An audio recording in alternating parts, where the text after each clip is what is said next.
Hello, everybody, and welcome to episode 59 of the Ventures podcast. There's been a number of themes on this show, but one of them has been the Web 2.0 to Web 3.0 transition. And Web 2.0 is really the centralization of data and the social media and the commerce and the interacting with people online in siloed data like Facebook, Twitter, etc.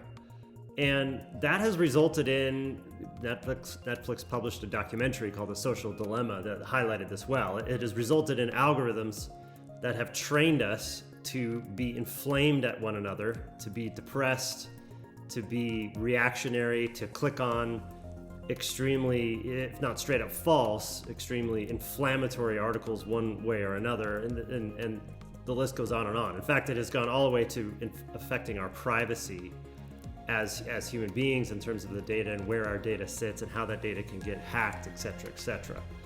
So the promise of Web 3.0 is that we would own our data. It would be permissioned appropriately to the brands that we trust.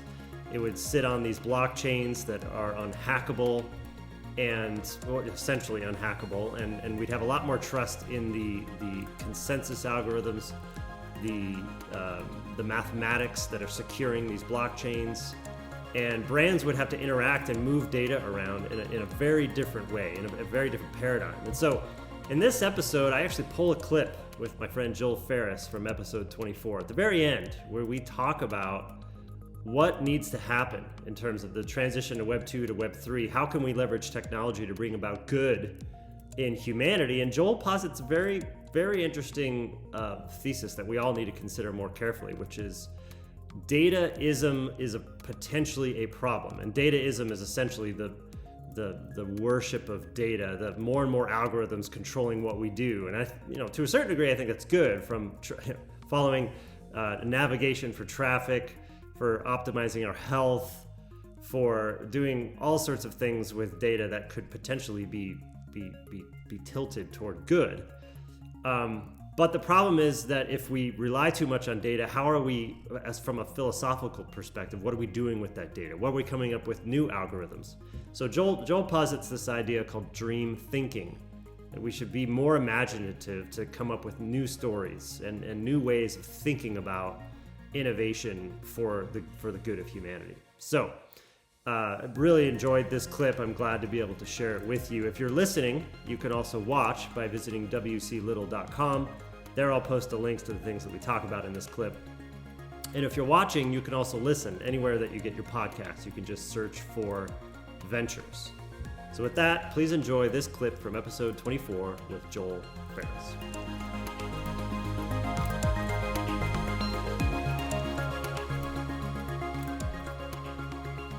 In my mind, it comes back to, can we as technologists and innovators and entrepreneurs figure out a way to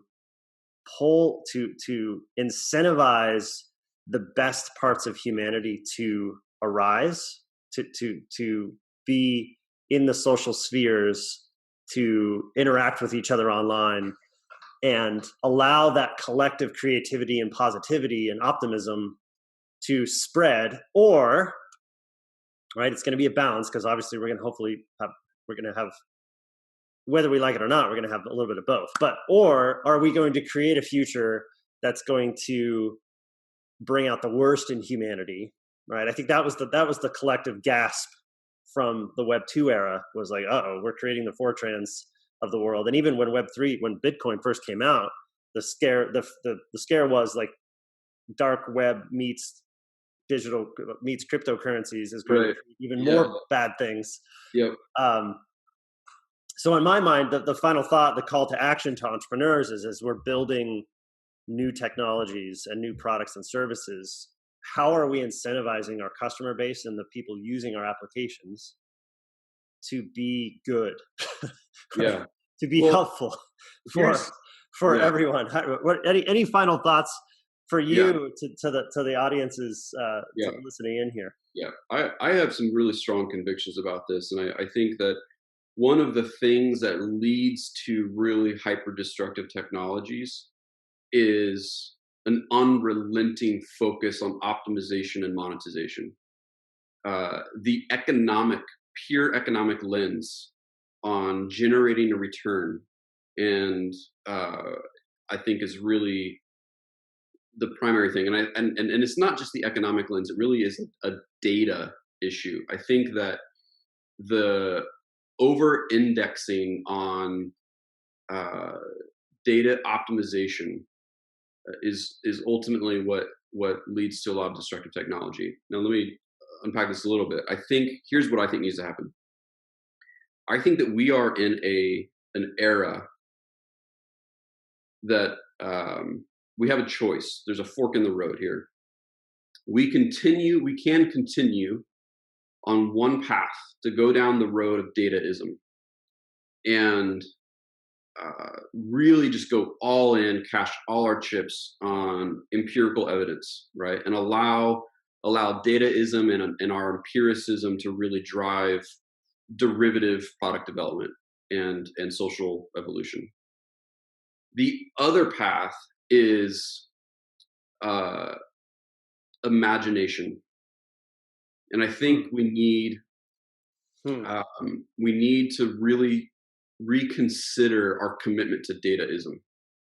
I think that dataism has completely atrophied our corporate and social imagination.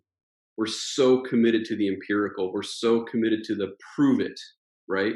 Especially in the technology world, that unless you can prove an idea, unless you can say this makes money, then it's not worth anything. It's not worth pursuing.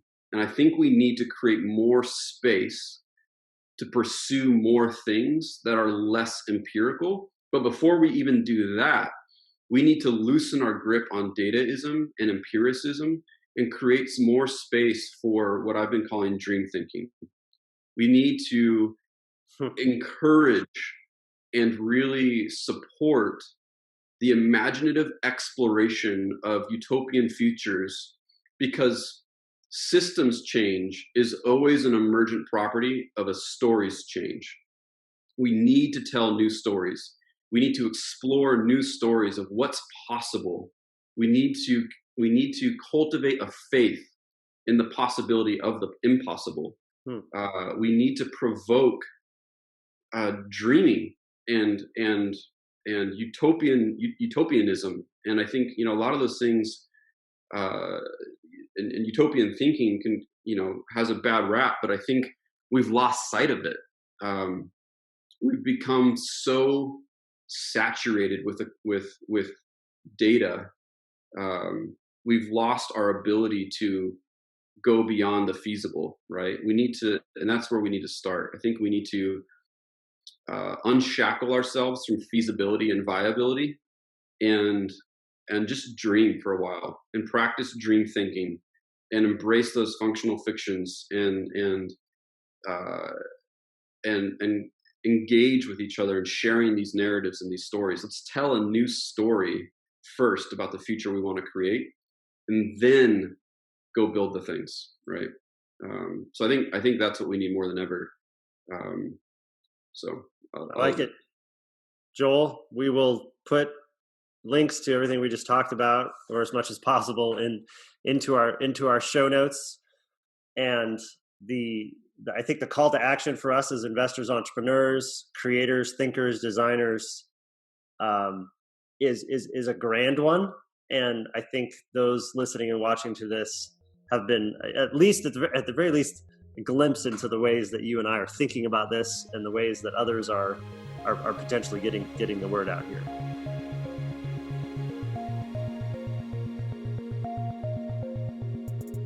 All right, a couple quick things before you go. Number one, I have a general newsletter where I write about technology and startups and health science and teaching people to code.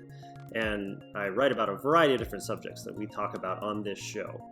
So if you go to wclittle.com, there you'll be able to subscribe, and you'll also be able to subscribe to particular topics. If you're just interested in one or a few of them, you'll be notified right when I publish new content in those areas.